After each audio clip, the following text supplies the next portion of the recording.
Assalamualaikum warahmatullahi wabarakatuh. Bertemu lagi dengan saya dengan mata pelajaran PKN kelas 7 dengan materi Kesatuan Indonesia dan karakteristik daerah.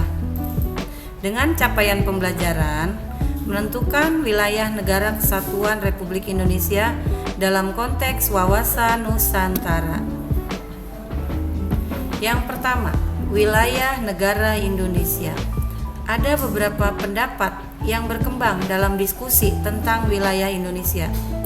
Semua berpendapat tersebut menyepakati bahwa wilayah negara Indonesia adalah kawasan kepulauan di sekitar garis khatulistiwa yang berada di antara benua Asia dan Australia.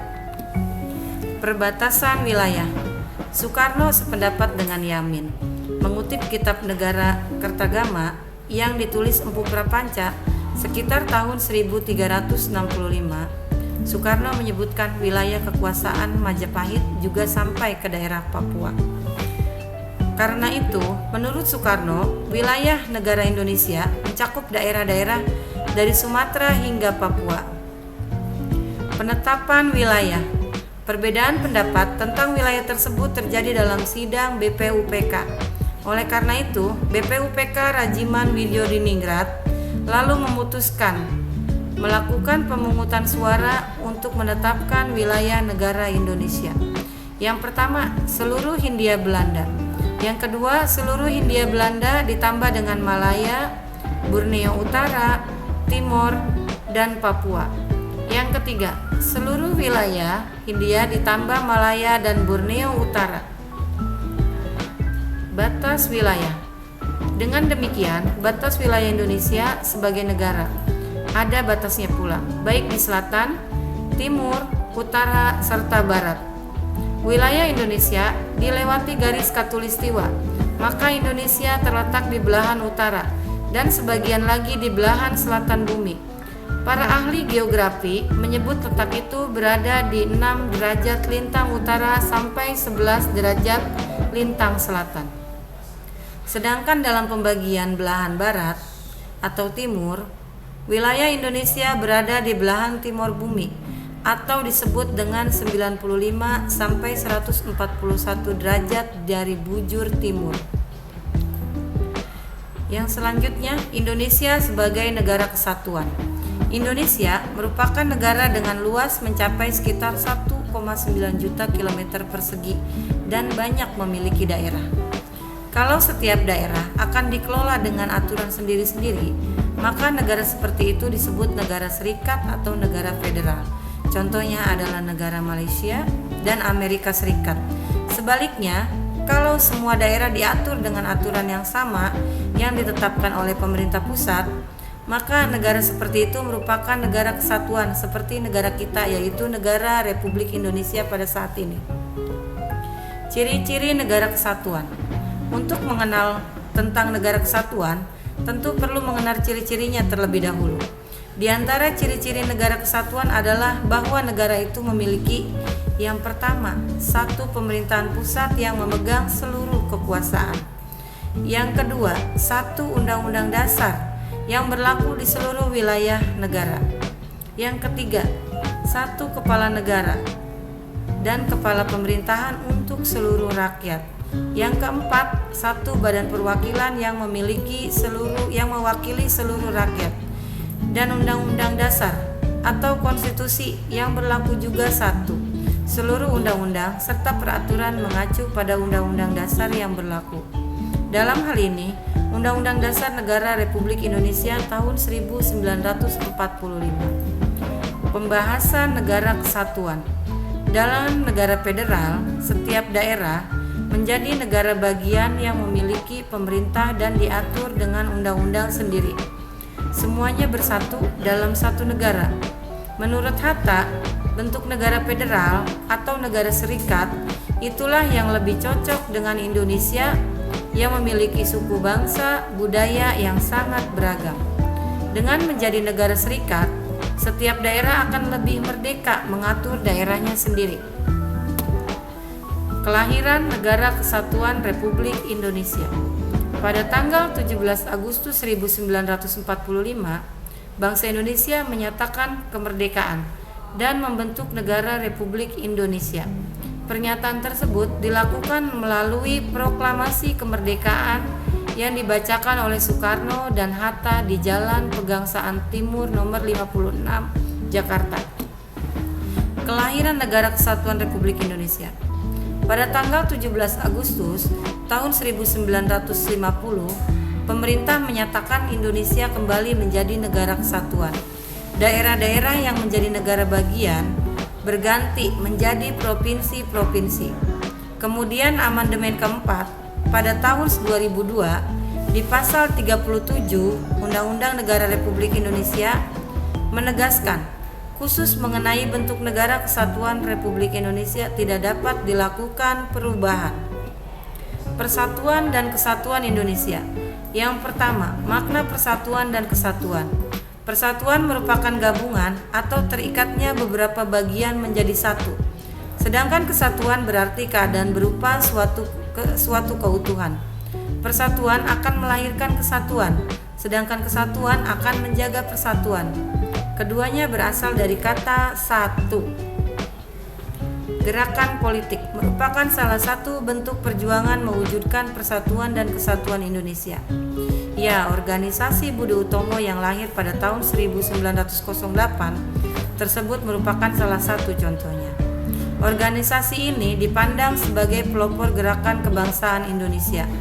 Maka tanggal kelahirannya yakni pada tanggal 20 Mei diperingati sebagai Hari Kebangkitan Nasional. Gerakan penting lainnya dalam memperjuangkan terwujudnya persatuan dan kesatuan adalah Sumpah Pemuda pada tanggal 28 Oktober tahun 1928. Gerakan inilah yang meneguhkan tekad bersama sebagai suatu bangsa, yakni bangsa Indonesia. Sejak itulah nama Indonesia semakin dikenal dan banyak digunakan dalam perjuangan bangsa. Yang kedua, upaya mewujudkan persatuan dan kesatuan di Indonesia juga diperjuangkan melalui pendidikan. Di antaranya dilakukan oleh Ki Hajar Dewantara yang mendirikan jaringan sekolah taman siswa dan Tengku Muhammad Syafi'i yang mendirikan sekolah INS Kayu Taman. Organisasi Muhammadiyah dan Nahdlatul Ulama atau NU juga berjuang membangun persatuan kesatuan bangsa melalui pendidikan. Yang ketiga, perjuangan mewujudkan persatuan kesatuan Indonesia juga dilakukan melalui sastra.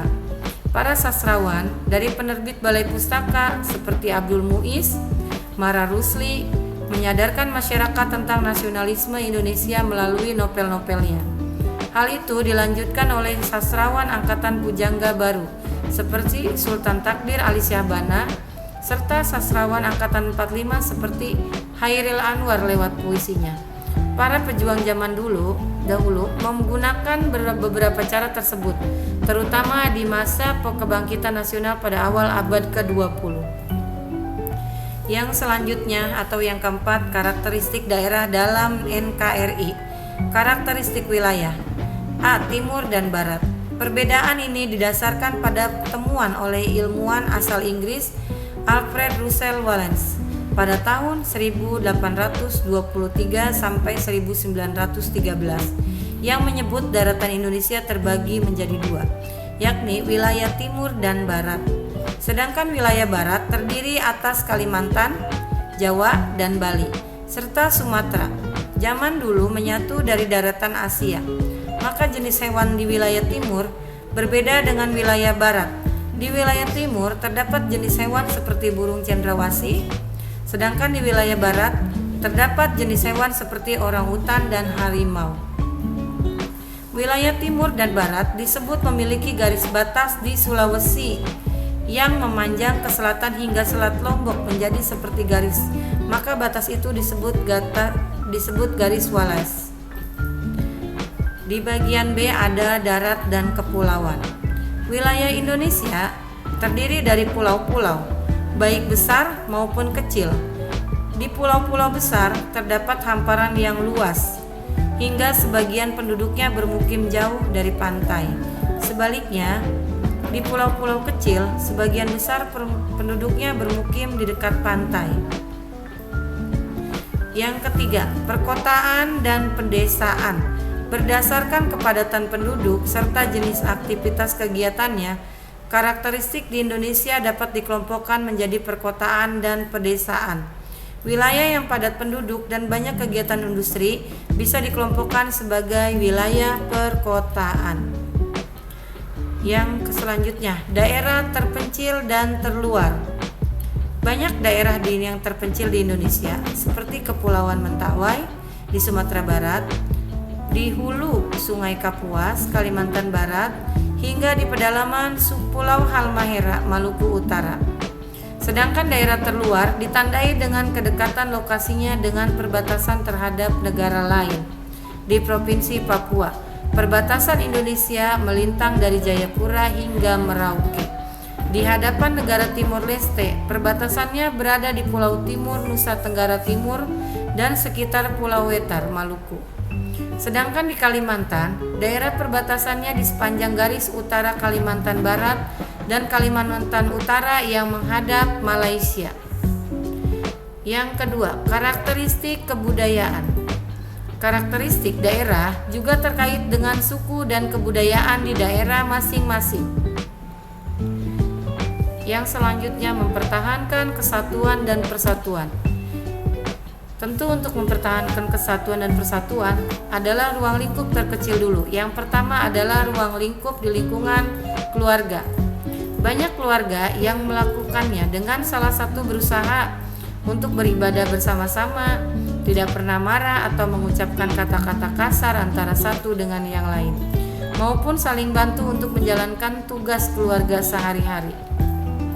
Yang selanjutnya, di lingkungan sekolah. Menjaga persatuan dan kesatuan di lingkungan sekolah tentu harus dilakukan dengan mengikuti semua peraturan yang telah ditetapkan, tata tertib, disiplin, serta bersikap aktif dalam mengikuti proses pembelajaran menjadi salah satu kuncinya. Selain itu, membangun lingkungan fisik dan sosial secara baik juga diperlukan untuk mempertahankan dan menguatkan persatuan dan kesatuan tersebut. Membangun lingkungan fisik yang baik antara lain dilakukan dengan menjaga kebersihan, juga dengan ikut aktif menata menghias kelas maupun bangunan dan halaman sekolah. Yang selanjutnya, di lingkungan masyarakat. Menjaga persatuan dan kesatuan di lingkungan masyarakat dilakukan dengan mematuhi norma-norma yang berlaku di masyarakat tersebut, bergaul dan terlibat dalam aktivitas lingkungan tetangga, ikut serta di komunitas keagamaan, hingga aktif di komunitas hobi masing-masing akan membantu menjaga persatuan dan kesatuan tersebut. Yang keempat, di lingkungan bangsa dan negara. Ketaatan pada hukum dan peraturan yang berlaku merupakan kunci untuk mempertahankan dan menguatkan persatuan dan kesatuan. Hanya dengan ketaatan pada hukum dan peraturan, pilar utama bangsa dan negara yang berupa keadilan dapat ditegakkan. Tanpa ketaatan pada hukum, perpecahan bangsa dan negara akan mudah terjadi. Sekian untuk materi kali ini. Terima kasih. Assalamualaikum warahmatullahi wabarakatuh.